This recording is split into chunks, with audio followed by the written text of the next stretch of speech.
মুদ্রার ভঙ্গিতে মায়ের বিদ্যাবতী রূপ ফুটে উঠছে এবারে কাজীপাড়া যুবকবৃন্দের পূজা মণ্ডপে। আর পাশাপাশি থাকছে কাপড় কেটে প্রচুর প্যাচওয়ার্কের কাজ, যেগুলো এই মণ্ডপকে রঙিন করে তুলবে।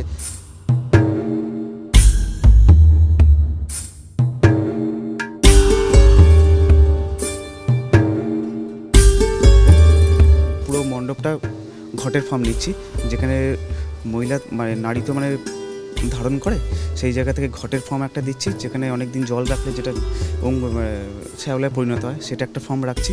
আর মণ্ডপে রাখছি এই কাপড়ের কাজগুলো দেখছেন, এই কাপড়ের কাজগুলো যেখানে কোনো অস্ত্র থাকছে না।